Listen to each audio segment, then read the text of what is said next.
प्रिय दर्शकों, नमस्कार। एक बार फिर से उपस्थित हूँ आप सबके सामने शुभाशुभ राशि फल के कार्यक्रम में। आज आपका ध्यान लेकर के आने वाला हूँ। पीछे 3 दिन पहले आपने एक कार्यक्रम मेरा इस चैनल पे देखा था। आज जिस कार्यक्रम के साथ आपके सामने उपस्थित हूँ, बहुत चूहा है मेरे घर में, बहुत। एक इधर से उधर से भाग रहा है, एक इधर से उधर, छोटी छोटी चूहिया। बात कर रहे थे राशि फल में। शनिदेव उत्तरा भाद्रपद नक्षत्र में गोचर कर रहे हैं। कब? 28 अप्रैल को। इससे पहले वो देवगुरु बृहस्पति के नक्षत्र में थे, पूर्वा भाद्रपद में थे। अभी वो उत्तरा भाद्रपद में आ गए, मतलब अपने नक्षत्र में आ गए। आज के कार्यक्रम में जानेंगे शनिदेव का मीन राशि में उत्तरा भाद्रपद नक्षत्र में गोचर। 29 मार्च को देवगुरु बृहस्पति के मीन राशि में शनिदेव का परिवर्तन हुआ था और इस परिवर्तन के साथ ही कुंभ और मेष राशि के जातकों को 7.5 लग गई। वहीं मकर राशि के जातकों को 7.5 से मुक्ति मिल गई। इसका अर्थ होगा कि मीन, कुंभ और मेष, इन तीनों राशियों के जातकों को शनि की 7.5 परेशान क्या कर सकती है, बहुत सारे परिणाम भी दे सकती है। विलंब जोड़ते हैं। विलंब क्यों देते हैं? शनिदेव को विलंब का सूचक इसलिए कहा गया है क्योंकि ये मंदगामी ग्रह हैं, धीरे धीरे चलते हैं। अगर बात करें ग्रहों के आकार की, तो देवगुरु बृहस्पति भी मंदगामी ग्रह हैं, वो भी धीरे धीरे ही चलते हैं। इसका अर्थ ये होता है कि देवगुरु बृहस्पति भी परिणाम में देर देते हैं। शनिदेव तो विलंब देते ही हैं, देवगुरु बृहस्पति भी विलंब देते हैं। ऐसा ग्रह स्थिति जो 28 अप्रैल 2025 की रहेगी, उसमें मंगलदेव कर्क राशि में रहेंगे, केतुदेव कन्या राशि में रहेंगे, देवगुरु बृहस्पति वृष राशि में रहेंगे, सूर्य और चंद्रमा उस दिन 28 अप्रैल को मेष राशि में रहेंगे जहां उच्च के सूर्य हो जा रहे हैं। मैंने उच्च के सूर्य के राशि परिवर्तन पे कार्यक्रम बना दिया है। और 3 ग्रह के साथ जहां शुक्र, बुध और शनि, बहुत ध्यान से समझेंगे तो अभी जो वर्तमान में आकाश की स्थिति है उसमें शनिदेव मीन राशि में, शुक्रदेव उसी में उच्च के होके बैठे हैं और बुधदेव मीन राशि में नीच के होते हैं। अंशात्मक स्थिति में अगर देखेंगे तो बुधदेव जो है वो जल्दी राशि पार कर जाते हैं। लेकिन फिर भी हम आज ये जानने बैठे हैं कि ये जो ग्रह बैठे हैं मीन राशि में, शनि, शुक्र, बुध और राहु, इनका क्या कुछ फल मिलने वाला है। बेसिकली मैं आपको प्रिसाइज करके ही बताऊंगा, बहुत ज़्यादा विस्तार तो नहीं दे सकता, कार्यक्रम बहुत बड़ा हो जाता है। पर छोटे तौर पे ही अगर बात करें तो मेष लग्न, मेष राशि से लेकर के मीन राशि, मीन लग्न तक के जातकों के लिए शनिदेव का अपने खुद के नक्षत्र उत्तरा भाद्रपद में गोचर का क्या फल रहेगा। आइए शुरू करते हैं आज का कार्यक्रम। जय श्री कृष्ण आवश्यक रूप से लिखें।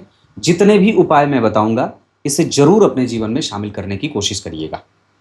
सबसे पहले बात करेंगे मेष राशि, मेष लग्न की। मेष राशि, मेष लग्न के जातकों के लिए आपकी राशि से 12वें घर में ये स्थिति बनी है मीन राशि में, और आपकी राशि पे ही सूर्यदेव का उच्च का होना, और जो स्थिति बनी है उसके आधार पर आपके तो लग्नेश मंगल बनते हैं, राशिश मंगल बनते हैं, वो अभी वर्तमान में नीच के ही गोचर कर रहे हैं। इस वजह से मैं ये बात कहता हूँ कि मेष राशि के जातकों के लिए शनि का उत्तरा भाद्रपद नक्षत्र में जाना आपको ये कहता है कि थोड़े दान की प्रवृत्ति बढ़ाई जाए, धार्मिकता कैसे बढ़ेगी इस बात का विचार किया जाए। इसके अतिरिक्त अगर हो पड़े तो मेष राशि, मेष लग्न के जातकों को यात्रा करने से थोड़ी बहुत सावधानी बचा करके रखने की आवश्यकता है या बना करके रखने की आवश्यकता है। अगर मैं एक बात और भी कह दूं तो यहाँ अपने आत्मविश्वास पे हमें विश्वास करना है, पर हम अति आत्मविश्वास से युक्त होकर के कुछ गड़बड़ी न कर दें, इसका भी ध्यान रखना होगा। बाकी इस दौरान अगर बात बन पड़े तो मेष राशि, मेष लग्न के जातकों के लिए यात्रा अच्छी हो, इसके लिए ध्यान देना होगा। अपना व्यय नियंत्रित हो, इसका ध्यान रखना होगा। और विदेशी शिक्षा, विदेशी कारोबार, इन सभी क्षेत्रों में लाभ होगा। साथ ही साथ अगर बन पड़े तो आपके पैतृक संपत्ति में थोड़े बहुत वृद्धि के योग बनेंगे। रिसर्च और नौकरी में आपको लाभ हो सकता है और कई बार आपकी धार्मिकता में प्रभाव बढ़ेगा, बड़े बूढ़ों का आशीर्वाद भी मिलेगा, माता पिता का सुख मिल सकता है। उपाय के तौर पे मेष राशि के जातकों को हनुमान चालीसा का पाठ नित्य प्रति 7 बार आवश्यक रूप से करना चाहिए। अब बात करेंगे वृष राशि वृष लग्न की। वृष राशि वृष लग्न के जातकों के लिए ये जो गोचर रहेगा, ये आपके लाभ भाव में शनिदेव आपकी राशि से एकादशवें घर में मीन राशि में, चूंकि एक राशि पे वो 2.5 वर्ष रहते हैं, इस बीच में वो वक्री भी होते रहते हैं। तो अक्टूबर के करीब में वो जब मीन राशि में अभी हैं तो वो वक्री भी होंगे मीन राशि में। कुछ नक्षत्रों में फिर वो वापस गुरु के नक्षत्र में भी जाएंगे। खैर वो एक अलग विषय रहेगा, पर फिर भी वृष राशि वृष लग्न के जातकों को इस दौरान पद प्रतिष्ठा, सामाजिक छवि, प्रमोशन, ऊंचे पद की प्राप्ति, इन सभी क्षेत्रों में लाभ होगा। रिसर्च आपका मजबूत होगा। इसके साथ साथ नौकरी में पद वृद्धि के योग बन रहे हैं। अच्छे जगहों पे ट्रांसफर के योग भी वृष राशि के जातकों को देखने को मिल रहा है। उपाय के तौर पे अगर कुछ करना चाहते हैं तो सबसे ज़्यादा आवश्यक होगा जीवों की सेवा। कुत्ते, गाय, बैल, भेड़, बकरी, इन सभी जीवों की सेवा आपको करनी होगी और करनी चाहिए। इसके साथ साथ नित्य प्रति देवी कवच का पाठ भी करना चाहिए। वृष राशि वृष लग्न के जातकों के लिए चूंकि आपकी राशि में ही देवगुरु बृहस्पति अभी वर्तमान में 28 अप्रैल को, 14 मई को उनका परिवर्तन हो रहा है मिथुन राशि में, तो मई तक तो कम से कम ये आपको काम करना चाहिए। अब बात करते हैं मिथुन राशि मिथुन लग्न के जातकों के लिए। मिथुन राशि मिथुन लग्न के जातकों के लिए आपकी राशि से 10वें स्थान में शनिदेव का मीन राशि में गोचर, अपने ही नक्षत्र उत्तरा भाद्रपद में ये जो परिवर्तन हुआ है, ये आपके कारोबार, प्रमोशन, कुछ नई नौकरी बदलना हो तो बिल्कुल कर सकते हैं। कारोबार से संबंधित जितने भी निर्णय लेना चाहते हैं आप ले सकते हैं। पर एक बात याद रखिएगा, इस दौरान आपको सबसे ज़्यादा अपने संबंध अपने जो कनिष्ठ वर्ग के कर्मचारी हैं, जैसे अगर आप पद पे हैं तो नीचे जो दारबान खड़ा है, जो गेट के पास खड़ा है, जो सफाई कर्मी है, इन लोगों के साथ भी, इनमें भी भगवान का स्वरूप देखना होगा। नहीं तो इनके साथ कभी कभी मतभेद आपकी समस्या को बढ़ा सकते हैं। अपने घर की सुरक्षा पे थोड़ा ध्यान रख लेना चाहिए। यात्राओं पे भी विशेष ध्यान और इंतजाम करके चलना चाहिए। बाकी मिथुन राशि के जातकों के लिए ये गोचर जो शनिदेव का अपने ही नक्षत्र में हुआ है, ये आपके सामाजिक सद्भावों की वृद्धि करेगा और किसी भी प्रकार की परेशानी से आपको मुक्त करने के लिए ये एक अच्छा अवसर प्राप्त हो रहा है। उपाय के तौर पे अगर कुछ करना चाहते हैं तो नित्य प्रति तिल तेल का दीपक अपने घर के बजरंगबली के तस्वीर या मूर्ति के सामने जलाएं। ये बात मिथुन राशि के लिए है। अब बात करेंगे कर्क राशि के लिए। अब बात करते हैं कर्क राशि कर्क लग्न के जातकों के लिए। आपकी राशि पे ही मंगल देव अभी नीच राशि में है, इस वजह से निर्णय लेने से पहले और अपने धैर्य को बहुत ही ज़्यादा धारण रखने की आवश्यकता है। कर्क राशि कर्क लग्न के जातकों के लिए शनिदेव का ये गोचर आपकी राशि से और आपके लग्न से 9वें स्थान में मीन राशि में गोचर कर रहे हैं, अपने ही नक्षत्र उत्तरा भाद्रपद में। धार्मिकता बढ़ेगी, प्रैक्टिकल बिहेवियर भी बढ़ेगा, साथ ही साथ तीर्थ का दर्शन भी होगा, पद और प्रतिष्ठा के साथ अनुकूल वातावरण मिलेगा काम करने के लिए। कुछ छोटे मोटे प्रमोशन के योग भी बन रहे हैं। हालांकि इस दौरान आपको सबसे ज़्यादा जिस बात का ध्यान रखना है वो ये है कि आपके जो कनिष्ठ वर्ग के कर्मचारी हैं, जैसे सफाई वाले हो गए, जैसे गेट के पास खड़े लोग हो गए, या जो आपके चपरासी हो गए, इन लोगों के साथ आपके संबंध अच्छे होने चाहिए। अगर ऐसा नहीं हुआ तो फिर ये कई बार आपके लिए नुकसान भी कर सकते हैं। कोई भी बात कहने से पहले और किसी को अपशब्द बोलने से पहले भी आपको सावधान रखना होगा अपने आप को। धर्म, अर्थ, काम, मोक्ष में इन चारों पुरुषार्थों में सबसे ज़्यादा बलवान आपका अभी धर्म रहेगा। इसके साथ साथ दान, पुण्य, पूजा पाठ, बड़े लोगों का आशीर्वाद और अच्छे पदों पे प्राप्ति के साथ साथ प्रमोशन और नौकरी प्राप्त होने के योग भी बन रहे हैं। जो विद्यार्थी हैं, जो इंटरनेट से जुड़ करके काम करते हैं, जो टेलीकॉम में हैं और जो ट्रांसपोर्ट में हैं, उन लोगों के लिए शनिदेव का उत्तरा भाद्रपद नक्षत्र में गोचर अच्छा रहेगा। निवेश करने से पहले अगर विचार करना चाहते हैं तो फार्मास्यूटिकल्स में निवेश कर सकते हैं। लोहा और स्टील के क्षेत्र में भी निवेश किया जा सकता है। उपाय के तौर पे अगर हो सके तो अपने घर के बजरंगबली के तस्वीर या मूर्ति है तो तिल तेल का दिया जला दिया करिए। अब बात करते हैं सिंह राशि सिंह लग्न के लिए। बात करते हैं सिंह राशि सिंह लग्न के जातकों के लिए। आपकी राशि से अष्टम स्थान में मीन राशि बनती है, वहीं पे देवगुरु बृहस्पति की मीन राशि में शनिदेव अपने नक्षत्र में उत्तरा भाद्रपद नक्षत्र में शुक्र और बुध के साथ युति कर रहे हैं। साथ में बैठे हैं राहु देव। इस वजह से अभी स्वास्थ्य का ध्यान रखना होगा, रिसर्च पे फोकस बढ़ाना होगा, आलस्य नहीं करना होगा। हो सकता है कि अचानक से आपके रिसर्च पे थोड़े बहुत व्यय के योग बन जाए। तो अगर जन्म कुंडली के सिंह राशि के जातक हैं आप या सिंह लग्न की कुंडली बनी है आपकी, तो निश्चित रूप से अपने गाइड के साथ अपने संबंध ठीक रखें। बहुत ज़्यादा इरिटेटिव साउंड नहीं करना है। जहाँ भी आप रहते हैं वहाँ पे भोजन और भोजन की विधि व्यवस्था को एक बार फिर से जांच लेने की आवश्यकता है। जो भी बाजार से चीज़ें लेके आ रहे हैं उस वो इन्फेक्टेड ना हो, किसी भी तरीके से आपको मौसम का बुखार या मौसम से प्रभावित होकर के कोई स्वास्थ्य की समस्या ना हो, इसका ध्यान रखना होगा। सिंह राशि सिंह लग्न के जातकों के लिए चरित्र, ज्ञान, धर्म, आध्यात्म, पक्ष, आत्मविश्वास ये सब ठीक रहेगा। इसके साथ साथ प्रमोशन के योग तो नहीं है, पर सामान्यतः एक बात जरूर बन रही है कि सिंह राशि के जातकों के लिए आध्यात्मिक पक्ष आपका ऊंचा बना हुआ है। इस वजह से गुरुजनों का आशीर्वाद मिलेगा, माता और पिता की आपके हाथ से सेवा भी होगी। सिंह राशि सिंह लग्न के जातकों को अगर उपाय के तौर पे कुछ कह दूं तो राम रक्षा स्तोत्र का पाठ निश्चित रूप से पूरे महीने से ज़्यादा करने की आवश्यकता है। पूरे वर्ष मतलब अगर हो सके तो कर सकते हैं, अक्टूबर तक तो बिल्कुल ही करें। ये बात मैंने सिंह राशि के लिए बताई है। अब बात करेंगे कन्या राशि कन्या लग्न के जातकों के लिए। आपकी राशि पे ही केतु देव पहले से विराजमान है। राशि के अधिपति अभी जो बुधदेव बनते हैं वो आपकी कुंडली में 28 अप्रैल की बात मैं कर रहा हूँ, वो नीच के हैं। शुक्रदेव उनका नीच भंग कर रहे हैं। दोनों ही परस्पर एक दूसरे से प्रभावित भी हो रहे हैं। राहु देव वहां बैठ करके धर्म और आध्यात्म, दाम्पत्य, विवाह, प्रेम, व्यापार इन सभी चीजों में अभिवृद्धि ही कर रहे हैं। बात करते हैं कि शनिदेव जो मीन राशि में गए हैं और ये 29 मार्च को, और उसके बाद इन्होंने अपना नक्षत्र बदला है। उत्तरा भाद्रपद नक्षत्र स्वयं के ही नक्षत्र में आए हैं 28 वर्षों के बाद। तो इसका अर्थ होगा कि ये ग्रह आपके व्यापार, आपकी दिनचर्या, आपकी सामाजिकता, आपके पिता के कारोबार, आपके पड़ोसी के साथ संबंध, आपका दाम्पत्य, आपका विवाह और आपका प्रैक्टिकल बिहेवियर, इन सभी विषयों को प्रभावित करने वाला है। सकारात्मक रूप से अगर बात करते हैं तो कन्या राशि कन्या लग्न के जातकों के जीवन में अनुशासन बढ़ेगा। इसके साथ साथ व्यापार को समझने की शक्ति भी बढ़ेगी। इसके अतिरिक्त अगर बात कर देते हैं तो काफी हद तक गुरु और शुक्र का जो परिवर्तन हुआ है इसका भी लाभ शनिदेव को मिलने वाला है और ये आपके पद प्रतिष्ठा में वृद्धि करेंगे, आपके रिसर्च को आगे बढ़ाएंगे, आपके व्यापार को एक नई दिशा देंगे। मतलब कन्या राशि के जातकों के लिए ये बहुत ही अच्छा और उत्तम परिणाम देने वाला बन रहा है। अगर बात बने कि क्या नहीं करना है, सबसे ज्यादा किसी पे विश्वास करने से पहले सावधान रहें। पत्नी को कोई ये बात पता ना चल जाए जिससे उनका क्रोध और बढ़ जाए और किसी भी तीसरे व्यक्ति के कारण आपके घर में कलह का वातावरण ना बने, इसका ध्यान रखना होगा। इस बात पे कि आपके कन्या राशि के ऊपर से जो प्रभाव बन रहा है उसमें आपका पुराणों का अध्ययन, धर्मशास्त्र में रुचि ये पक्के तौर पे बढ़ जाने वाली है।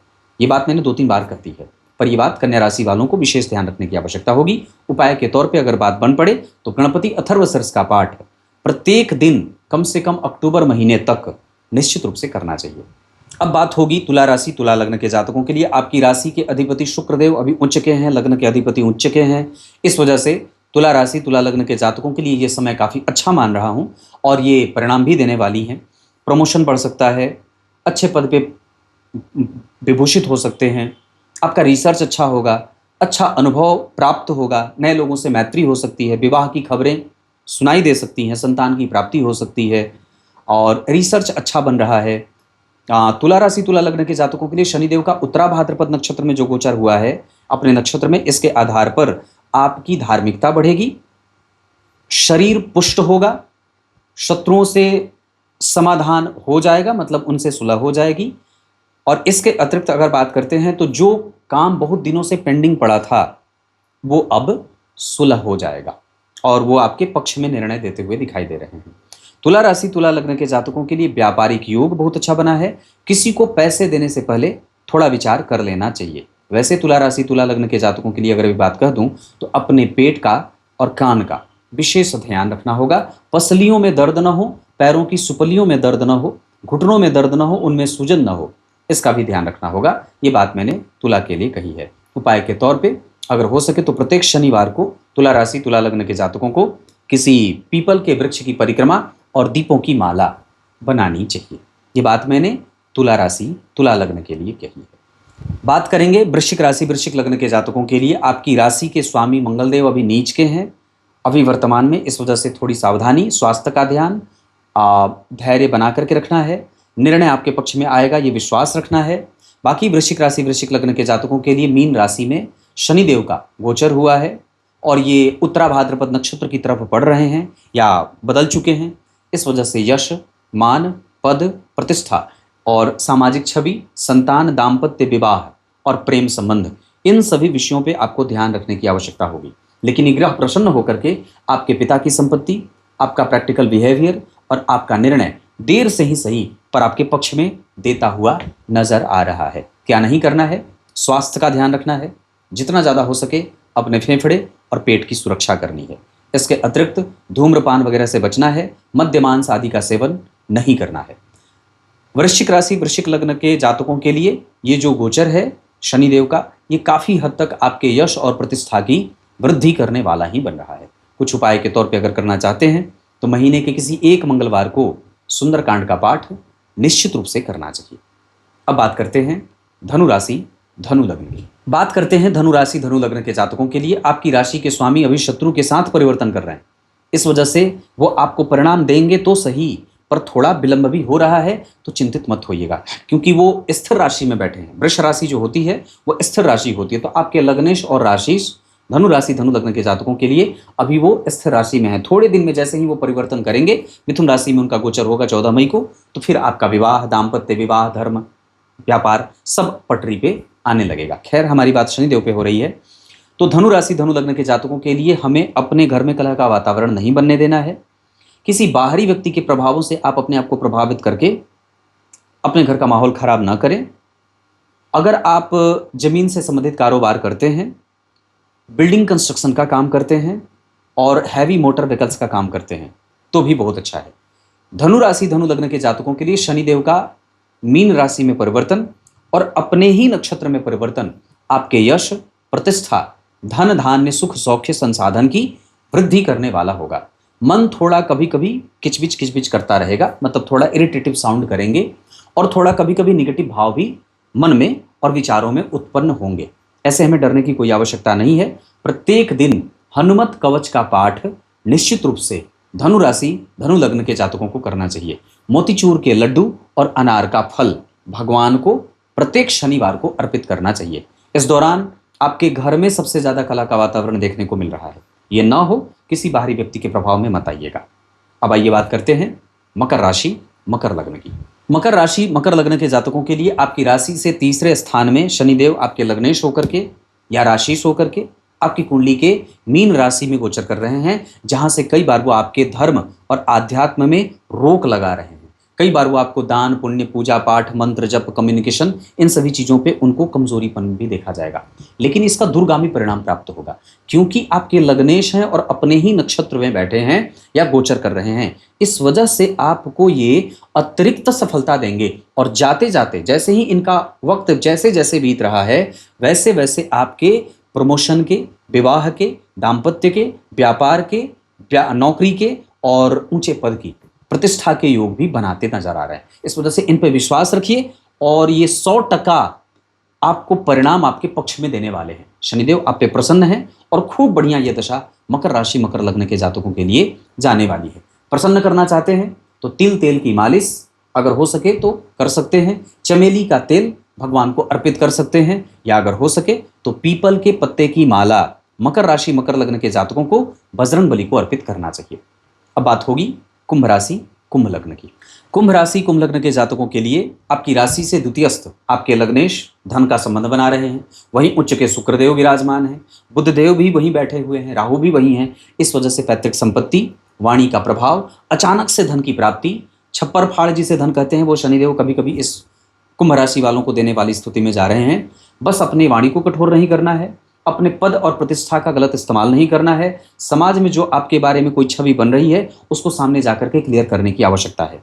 इतना ही नहीं, अपनी वाणी संयमित रूप से होकर के खर्च करने की आवश्यकता है। कुंभ राशि कुंभ लग्न के जातकों के लिए ज्ञान, धर्म, आध्यात्म, चिंतन, वाणी और प्रभाव, पैतृक संपत्ति, इन सभी विषयों की वृद्धि होने वाली बन रही है।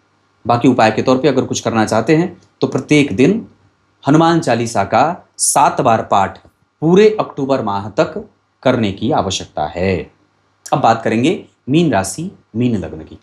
बात अंतिम राशि मीन राशि की हो रही है। इस वजह से मीन राशि मीन लग्न के जातकों के लिए बहुत सावधान, बहुत सजग और बहुत केयरफुल रहने की आवश्यकता। आपका मित्र, आपका शत्रु, आपके भाई बहन, आपकी पत्नी, आपके पूर्व के जो मित्र रहे हैं, ये सब आपके बारे में जो विचार बना रहे हैं वो कई बार आपके खिलाफ षड्यंत्र का काम भी कर सकता है।